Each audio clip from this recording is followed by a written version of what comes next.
If we want a six-pack, then we work to build beautiful abs using different exercises for sculpting and losing weight for definition. Likewise, if we need a strong back, it's about good posture and ergonomics. But what about the pelvic floor? Does it need the same attention that we give our back or our abs, for example? Or can it look after itself? Stand by, Go Healthy for Good starts right now.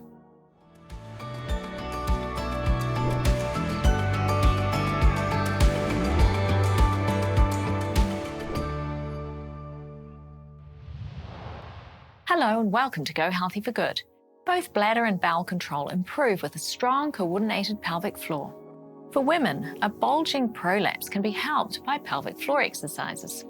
And for men, recovery from prostate surgery is improved too. Now, it's time to meet Juliana and Henrik.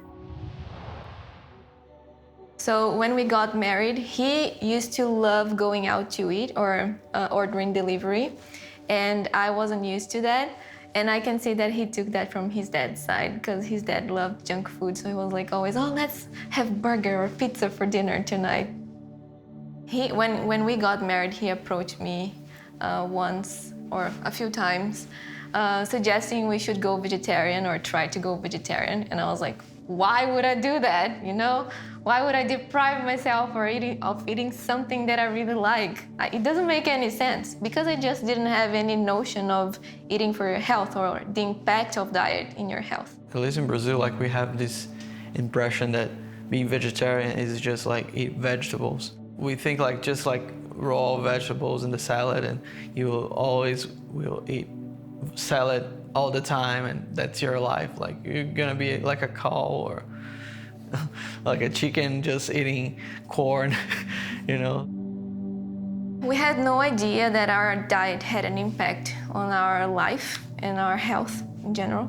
But we were feeling we had a lot of inflammation going on. So I had a lot of headaches. We both had a lot of headaches, migraines, sinus, hay fever, lower back pain. So a lot of those issues that a lot of people have commonly, but we had it frequently, and we would go to the doctor around once a week or once every 15 days, and the diagnosis would always be stress, never pointing out to the fact that we were eating really poorly because everybody eats that way in Brazil. So people are just used to go to the pharmacy and get over-the-counter solutions for migraine and things like that. And they just keep eating the way they're eating, and that's what we were doing.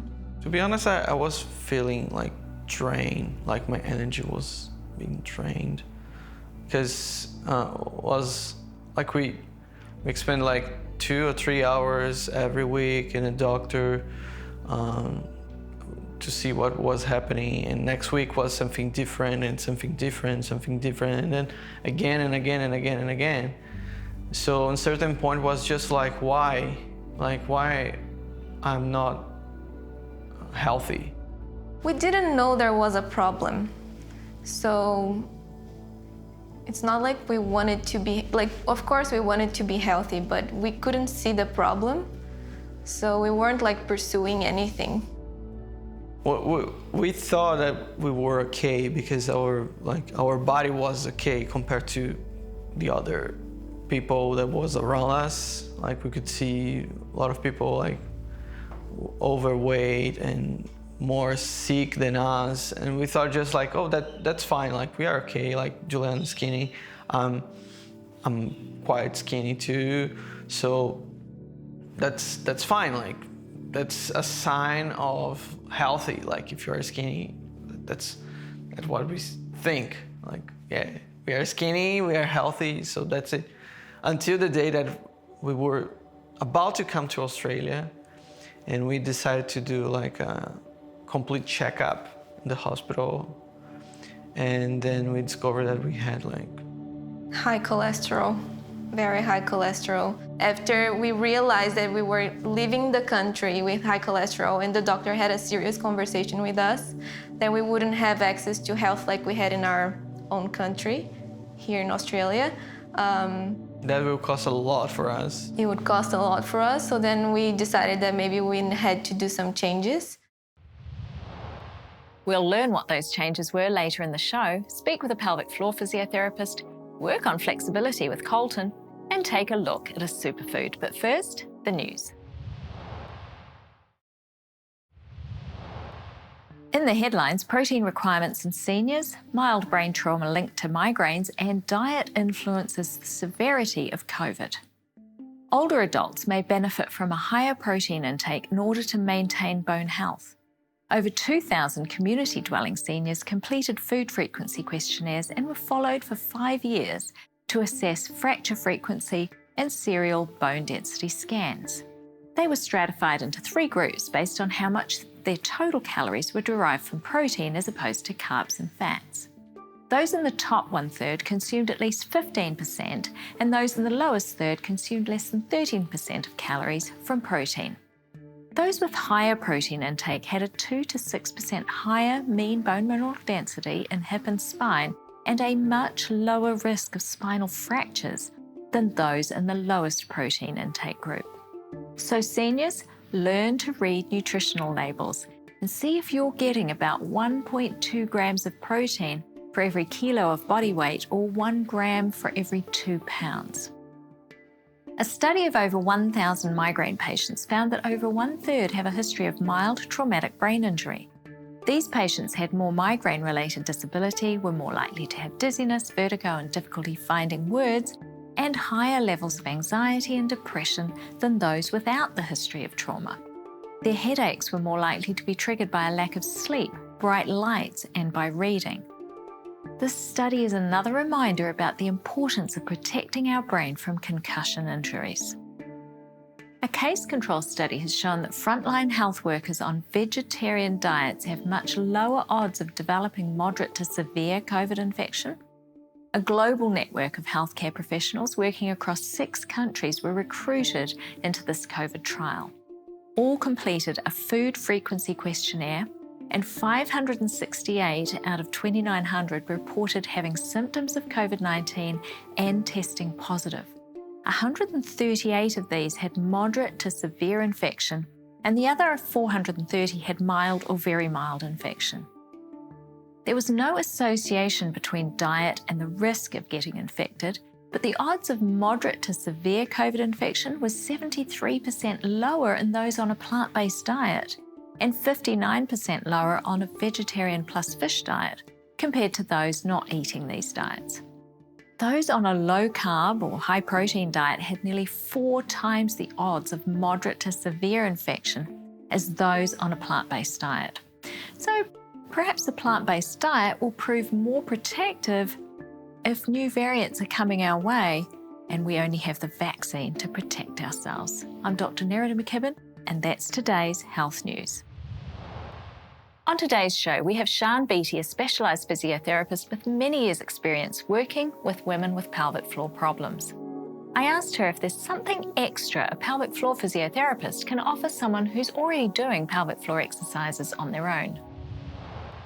Yeah, so as a pelvic floor physiotherapist, we complete a full assessment, and sometimes what's happening is that particularly if patients have Googled or people have Googled the pelvic floor, then they've often found what we call the Kegel type exercises, which is the advice to squeeze and squeeze and squeeze. And so people work really hard at squeezing their muscles, but they don't necessarily fully let those muscles go.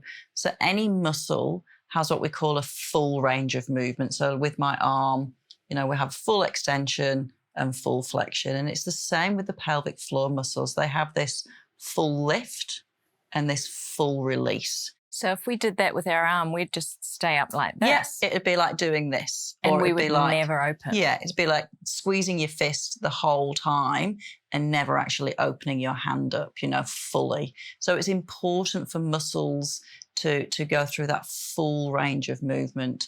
And particularly, with people who've got stress incontinence or urgency, they're constantly feeling that need to tighten up, to hold on, to keep everything in. Because they're so afraid of leaking. Absolutely, yeah. It's taking over their life. Yeah, so they're afraid that if they let go, everything's just going to empty out. And that's often not the case. And often what we find is that if those muscles aren't allowed to fully switch off, then they can't effectively switch on when they need to. So these are people who, you know, they've been practicing their Kegels or their pelvic floor exercises for their stress incontinence, for their urgency, and nothing's improving.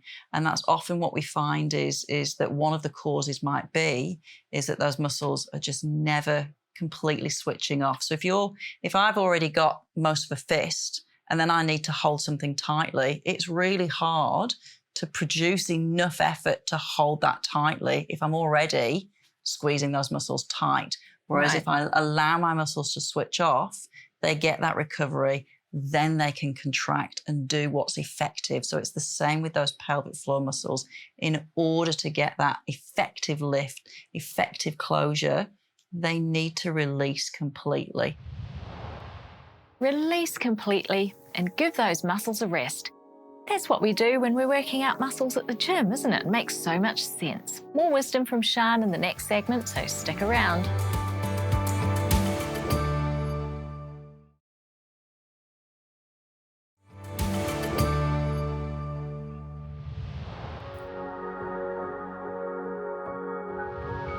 Hey, my friends, I'm Colton, your coach, and today we're talking about flexibility. Let's get stretching. All right, team, we're gonna start with a chest stretch. Hands behind the back, interlace the fingers, big proud chest, and pull those arms back. You know, can I get you to turn sideways for us? So notice how she's lifting her chest and pulling those arms back to open up the chest. She's also stretching the biceps to the front of the arm while she's at it. To deepen that bicep stretch part, you can actually turn those palms down towards your bum. Opposite direction. Turn it the other way for me. Flip it down, down. It's hard, right? Yeah, see, the way that's hard to do it. Team, while they're holding this stretch, you can hold this at home. Let's talk about flexibility for just a moment. Flexibility is about increasing your body's range of motion. It's about making it more limber, meaning it moves more freely and more easily, and it reduces pain in the body. When we're tight, things can be painful. It's hard to move. Bones are constricted and pressed together. Joints are tight. Flexibility helps to reduce and relieve all of that tension. Let's take it for a back stretch now, team. Reaching forward, hollow chest, stretching that upper back. So Angela, we're gonna turn sideways. If you wanna feel like you've just been punched in the chest, not that I'm a violent man, but can't excuse an opportunity to do this. All right, so hitting that chest, hollow as you can, reaching those shoulder blades forward, feeling that stretch through the upper back and through the shoulder blades. You could even deepen that stretch by grabbing one wrist unit and pulling it across. So you're really getting behind that one shoulder blade, and then you can switch to the other one. Now, as you do this, how long should we be holding stretches? In total, we want to be holding each stretch for at least a minute. We're going to do about 20 seconds of each right now, but at home you can repeat it for 3 rounds when we're finished here, so you get that full minute of each stretch. Let's move into a shoulder stretch, team. Taking one arm across the front, put that opposite hand in front of it and pull it across. You'll feel that stretch through the shoulder. All of us need it in a slightly different place. So you can try lowering your arm down slightly to change the angle of that stretch, or up a little bit, and you'll feel that it changes where exactly in that shoulder you're feeling the stretch as you move down and up. Find the place where you feel the stretch the deepest and hold it there. Let's switch. Doing the same thing the opposite way, using the opposite hand as a lever to deepen that stretch. You might feel that it even gets into the upper back as well here. That's great, we want that, right? So the other thing that stretching does for us is it reduces our risk of injury. So many injuries in life, my friends, come from having a tight body. Those joints have nowhere to move, and there's constant tension on the tendons. That is the connective tissue that joins our muscles to our bones. And when there's constant tension on it, eventually all that tension creates small tears, creates micro trauma, creates injury, and that's been so tight for so long that sometimes it can just pop. That's not something we want our tendons to do. All right, let's go ahead and take one arm down our back for a tricep stretch. You're gonna take one arm overhead, grab the elbow with the opposite hand and pull it down, trying to keep your head as upright and straight as you can. Good adjustment, Una. So if you look, can you do what you were doing a second ago and turn sideways? And Angelo, can you do what you're doing and turn sideways? Angelo's keeping his back flat, so he's not cheating by using his back. It's nice and neutral, but he's keeping his head face straight up. When you put that head down out of the way, it's not a great place for your neck to be, but more importantly, you're reducing that stretch. Watch when Una takes her head up. Can you feel that stretch deepen? Awesome. Let's switch arms. So we're reducing the risk of injury. We're increasing our mobility and our range of motion, which means our body's more limber, which means that we have less pain, not just throughout the day, but when you wake up in the morning, when all that tension tends to be built up. So doing a stretching routine every night before bed is a tremendous way to wake up in less pain. Let's go ahead and move on to our legs. We're gonna start with a quad stretch. So take one foot behind you, grab onto that foot. You're welcome at home to grab onto a wall or a chair or a sofa, whatever you've got near you. One thing we wanna make sure we're doing, can I get Angelo to turn sideways? We wanna make sure, that's the way, that we've got a straight line through our hip. Sometimes we have that knee forward. Can you do that knee forward? That creates a lack of angle there, and part of that quad runs across the hip, so it's not getting stretched. You need that knee back. Let's switch legs. Another thing that can happen in Una, if you can turn sideways for this one, is sometimes we've got the knee back, but then our top half is bent over. So then we've created that bend again. So you wanna keep that top half upright as you're keeping that knee back, so you get that nice straight line, getting that full benefit of the stretch. From there, guys, we're gonna go down into a hamstring stretch. Now we're going to the back of the legs. We're gonna put one foot forward with the toes up, push the hips back in our hinging movement, and the more you push back, the more you're gonna feel those hamstrings. It's amazing when you do that hinge rather than just folding over from your back, how quickly you feel it, right, friends? So a lot of times we'll just fold over and think it's a stretch, but actually when you push those hips back, hinging, if you were with us talking about fundamental movements, you'll really get that stretch. Let's try and add a little more. If you can reach it, grab your toes, pull them back. If you can't reach it, just try and touch your toes to your shin. You're gonna feel that stretch get into your calf or the lower leg now as well. And when we have a limber hamstring, what are we less likely to get? Injury. A torn hamstring. Yuna's recovering right now from a torn hamstring, and she knows now how important that stretching is by experience, right, Yuna? 100%. Let's switch legs. Hinging those hips back, just getting the hamstring first. Let's focus on that upper leg first before we bring in that lower leg. So hamstrings tend to be tight on a lot of people, and while they don't often cause injuries to the other joints, they a lot of times cause injury to themselves by being tight, right? We get those pulls and strains and tears and injuries, and sometimes they can take a really long time to heal from. Let's add the toe, grab that toe and pull it back. So it's really important that we stretch each of these muscles for the benefits that stretching each of them brings us. Quad stretches, great example of one that can benefit the lower back pain. The quads and the hip flexors come across and grab onto the lower back. That's where they sit. So they can cause constant tension on that lower back. Also, knee injury is often caused by those tight quads as well.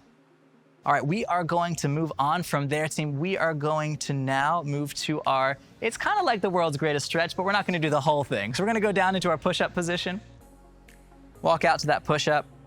Gonna take one foot, step it forward into a deep lunge, press those hips down into the floor, take the inside hand up, reach it for the ceiling. Yep, that's it. So it feels pretty much the same so far, right? But we're not done yet. Now we're gonna take that elbow, we're gonna try and touch the floor inside your foot. You may be able to get there, you might not. Let's try again, see if we can get a little bit lower. Reach up, then see if you can get that elbow close to the floor. We're almost there. Yuna is, oh, it's so close. Angel's got a little bit further to go, but you know what? He's doing what he can with his body where it's at. And that's what's important. As he continues to do this regularly, what's gonna happen? We're gonna get lower and lower, and you watch. Next time you see Angelo, he'll be touching the floor with his elbow. He'll be touching his foot to his nose. He'll be doing it all. Let's switch legs, team. Reaching up to the sky. Then reaching that elbow for the floor. And we'll do that just one more time real slow. So take your time on that stretch and then do it again in your own time. As they press those hips to the floor, they're working their hip flexor stretch. And again, those hip flexors, where they connect to is your lower back. So if they're tight, they're constantly pulling on that lower back. It can be a great source of pain in the lower back, just like tight glutes can, which is what their front leg is doing. While the back leg is stretching the hip flexor, the front leg is stretching the glutes. And then as that reach, they're opening up and stretching that thoracic spine of the upper back, the chest. They're doing so many stretches here at once. That's why it's called the world's greatest stretch, right? Team, last reach, bring it back down, and then we can come up. We're done. Thank you guys so much. Great work, my friends. Remember, more is possible for you. Commit to making small changes in your life, and we'll give you the tools you need to be healthier, happier, and fit for a purpose, your purpose. In Brazil, Juliana and Henrik were young and disease-free, yet they saw the doctor for one thing or another every week or so. They considered themselves healthy. They ate out a lot, and then when they thought about moving to Australia, they went for a checkup and found they had very high cholesterol. Fortunately, their doctor advised them to make serious changes since the cost of healthcare would be very expensive in their new country. Here's what they did. Watch. Yeah, so it was surprising when we arrived in Australia and we met a lot of people in our church that follow principles of diet, of healthy diet, and they started influencing us a little bit, like at a time. The CHIP program was a big part of our switch, but I think there was a process that led us to doing the CHIP program, because when we arrived in Australia, we were still closed-minded to a healthy diet, so we wouldn't do the CHIP program then. But after meeting so many people that were concerned about their health and eating well, and then we did a trip to the outback for 20 days in the middle of nowhere. We couldn't bring a fridge, so we had to eat basically vegan and plant-based, because you can't like keep meat and dairy without a fridge. And then after that, we arrived back from the trip, and after eating vegan for 20 days, I was like, maybe we should do the CHIP program. One of our friends that has a healthy diet, she was influencing us a lot. She runs the CHIP program at her house. The CHIP program is a complete health improvement program, and mostly they were like just old people going to her house to do the program. But she convinced us after we came back from the trip, and we gave it a try. It was funny because they were all looking at us in the meetings and thinking that, what are they doing here? They're young and slim, but they didn't know we had high cholesterol. Yeah, so before we started the CHIP program, we had to do a blood test, because how it works is you do a blood test before and then after to see the change. And when we did the first blood test, we still had high cholesterol, and it was very upsetting because we had reduced the meat consumption a lot, and I was very discouraged. I just told him maybe we are not meant to have good levels, you know, maybe we are meant to have high cholesterol for the rest of our lives. Yeah. And after 3 weeks in the CHIP program, we did another blood test, and then I remember I was upstairs and then he came yelling, "That's it, we're becoming plant-based." And he was holding some mail in his hands, and I was like, "What is happening?" And he told me, we received the results from our blood test and our cholesterol levels are all good. And during the program, despite having the bad cholesterol and etc. and being discouraged, we were feeling really good. Yeah. We had a lot of energy and we were feeling great. So that's what kept us going for the 3 weeks. And then after the 3 weeks, we got the good results, so we were even more excited. We're talking today with pelvic floor physiotherapist Sian Beattie, and we'll be covering some sensitive topics that may not be suitable for younger viewers. In the last segment, Sian mentioned that sometimes pelvic floor muscles are not functioning well because they're constantly working. I asked her how she can tell if they are in a constant state of tension. So that's where the pelvic floor muscle assessment comes in. And before we even do any internal examinations, we're looking at posture. We're looking at how people sit. So often I find that people will come and see me and they're often in this sort of very closed and tight position. You know, their legs are often crossed, or their arms are folded, or they're in this bent position. And so just actually allowing everything to open up and soften and release. So posture is the first thing we look at. Wow, I never would have thought that. And then looking at how people breathe as well. So again, that anxiety, that worry about leaking, that worry about pain, and all of that can change how we breathe as well. So often we tend to, when we're in that sort of daily experience, we breathe a lot from up here.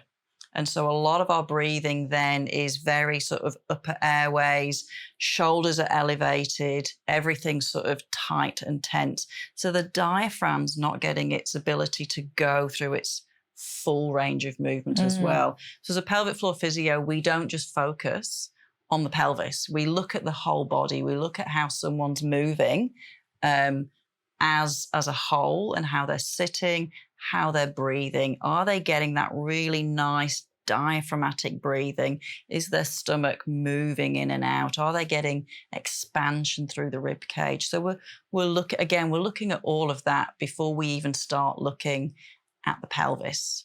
But then we'll do a pelvis examination. Right.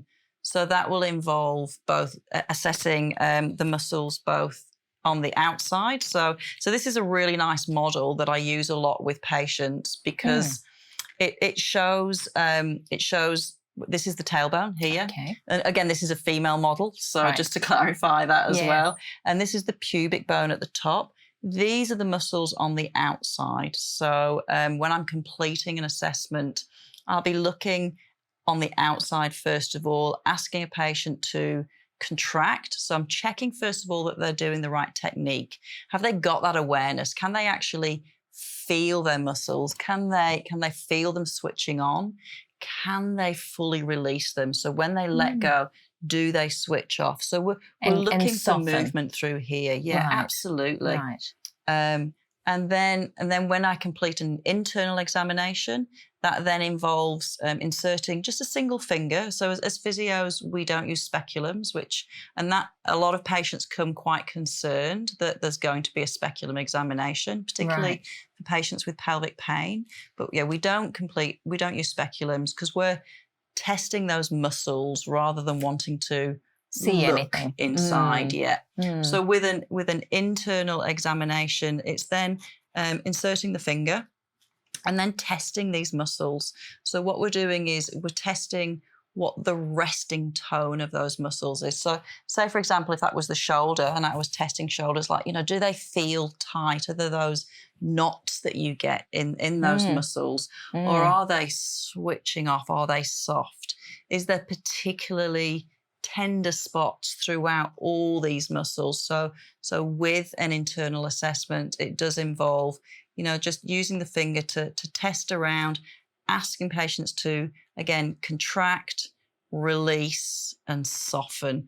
So we're looking for that whole range of movement of all these muscles through the pelvis there. So just making sure that there's that awareness, there's that coordination, there's the good timing, and there's that lift. More importantly, I think sometimes that release as well. And so for patients that are experiencing pain, that awareness and that being switched on, it's really important to be able to feel that and be conscious of that. So thinking about bladder control, how do you teach coordination? So with pelvic floor muscle rehabilitation, part of it is use of the NAC technique. So that's that contracting those muscles before an activity. So making sure that they're switching on before coughing, sneezing, lifting, those elements of things, but also looking at it from a functional aspect and getting those muscles working in conjunction with the other muscles in the body. So the pelvic floor muscles don't work in isolation. So yes, it's important to make sure that initially patients can feel those muscles, are aware of those muscles, can feel them completely switching on, completely relaxing as well, but also working with breathing, working with the hip muscles. So in those activities where we're lifting, that everything's working together. So, and that's where also doing speed exercises and things like that as well, they're really important too, because that teaches that coordination element as well. So it's focus on breath, it's focus on function, focus on speed, as well as using the NAC technique. We all need to learn the NAC. You'll find some good teaching videos on YouTube for that. More from Sian in the next segment, and I'll be back shortly to answer a few of your questions, so stay with us.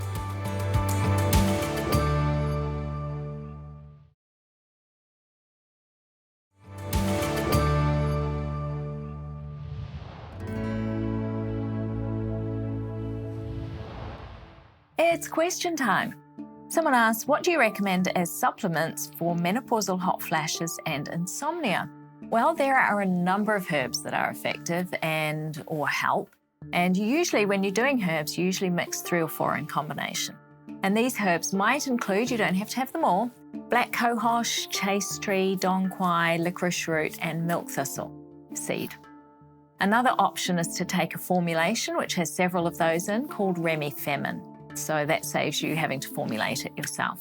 But before starting any of those herbs, just check with your doctor that they won't interfere with any of the medications that you're on. Otherwise, you might talk to them about using hormone replacement therapy itself. Someone asks, is there a cure for postnasal drip? Well, postnasal drip is usually due to an allergy to something, so it can be helpful to establish what it is that you're reacting to so you can eliminate it and you don't have to treat symptoms all the time. It might be something in your environment, like grass pollen, or it could be in your diet, perhaps dairy or soy are common allergens. There is an effective supplement that I like called Moducare. You can try drinking more water, using a saline nasal drop to thin the mucus and to sort of wash out the pollen if it is in your environment. Vitamin C can help dry the mucus. And so that's why people use vitamin C for allergies and for colds. And then hot foot baths can help relieve congestion if you have congestion with it. But remember, hot foot baths are contraindicated if you have diabetes or peripheral arterial disease. Thanks for those questions. If you have a question, send it in using the contact details on the screen. And now let's head outside to the fruit and veggie stand.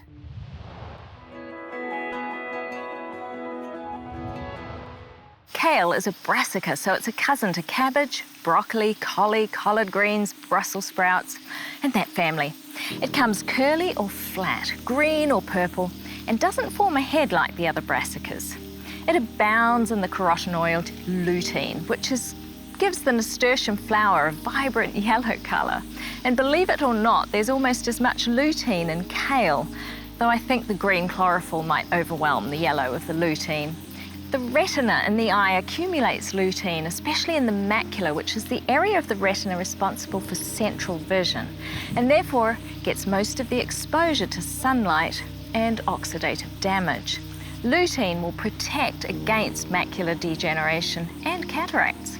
Kale is also a source of indole 3-carbinol, which boosts DNA repair in cells and blocks the growth of cancer cells. It freezes well and it's sweetened by frost. Whether it's baked or dehydrated, it takes on the consistency of a potato chip, but of course it's a much healthier alternative. I like to braise it with fenugreek seeds, add a small dollop of aioli sauce on top and tuck into a large bowl of kale. Bon appetit! We're talking today about a sensitive topic that may not be suitable for younger viewers. Our guest is Sian Beattie, pelvic floor physiotherapist who helps women with pelvic pain. Here she shares what can be done. So if we find particular points, then as a pelvic health physio, we can release those muscles. So like we would in any other part of the body, we can teach our patients to do self-massage. So that's either using their own finger, but often we'll use other devices. So using what we call dilators or vaginal trainers, which I don't have any with me today, unfortunately, but they're different sized tubes that can be inserted into the vagina to help teach. As you insert, you're learning to release those muscles. So the patient starts to focus on switching off and releasing and using the breath and using relaxation techniques as well to help release and let those muscles go. There's also other devices. I mean, we use vibrators sometimes as well to, again, trigger or pinpoint certain parts of the muscle. So again, like you would with muscles in the shoulder, you might use like a massage ball or something like that to release those muscles. As a physio, we can do it for a patient, but it's really important that patients learn to release those muscles themselves. So stretches, we've got visualization, we've got breathing, relaxation, massage, using different equipment to help with all of that. And all of those different techniques can help. But other things that can help as well is, again, going back to how we go to the toilet. So not straining.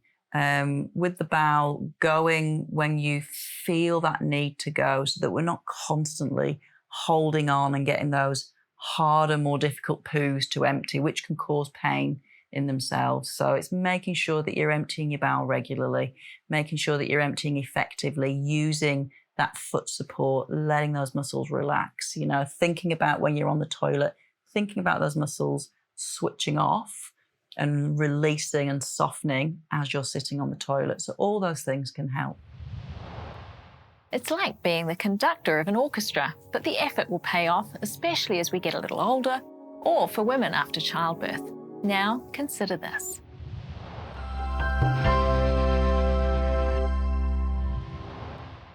In the Bible, the book of Hebrews was written as a letter to the Jewish Christians.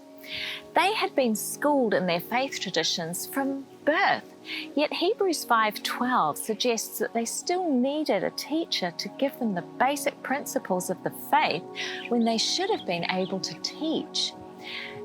It says that everyone who only takes milk is unskilled in the word. He's only a babe.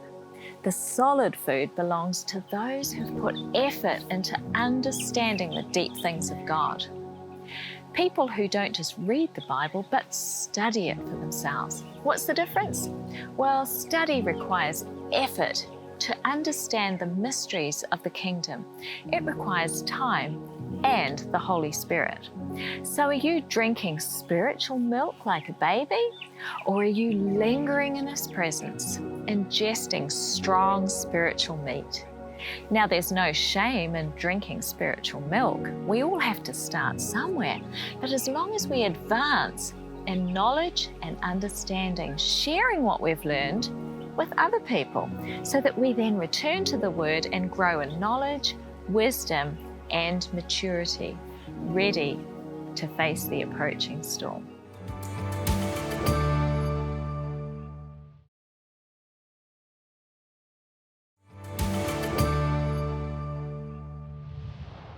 Heart disease is not just a man's disease. A study reported in the New England Journal of Medicine compared two groups of middle-aged women. The first group had 80% fewer heart attacks than the second. What was the difference? The first group were all a healthy weight, did not smoke, and exercised at least 30 minutes a day. These things, maintaining a healthy weight, not smoking, and exercising, were the triple advantage against heart disease. A healthy heart is another ageless advantage. We're talking today about a sensitive topic that may not be suitable for younger viewers. Sian Beattie is a pelvic floor physiotherapist, and in our last segment we were discussing how to help women with pelvic pain. Another problem for women can be pain with intercourse, so I asked Sian what she recommends. So first of all, using all those different techniques that we've talked about, but also looking at, is it particular positions that cause that pain, and so then looking at, well, is that particular muscles, or is it stiffness in joints, or is it things like a pelvic organ prolapse or something like that? So what could be causing it? The other questions that I will ask are, is it pain on the external, around the vulva? Is it increased sensitivity? So that might be due to lots of different reasons. It could be trauma, it could be infections, it could be lots of different things like that that have caused that increased sensitivity around the vulval area. Or is it pain with initial penetration? And if it is, again, it could be, it's those more of those sort of superficial muscles, so that might be contracting or reacting to previous painful experiences that have happened, and so this is now more of a primitive response. It's a guarding mechanism. It's going back to that whole fight or flight mechanism, and so those muscles they've had a painful experience already. The body's had that painful experience, so the muscles are protecting. They're switching on, and so again, using things like what we call the down training, the releasing of those muscles, or using the dilators to desensitize, graded exposure, giving the body time to learn new painless experiences. And then finally, if it's pain with deeper penetration, that's where that internal examination comes in again, and trying to find out, is it specific muscles? Is it stiffness through the hips or through the back, or all these different elements that might be contributing to it? So each patient is an individual. That's why it's really important, I think, to go and see a pelvic health physiotherapist, because we can assess all those different elements to see what might be contributing to that particular problem.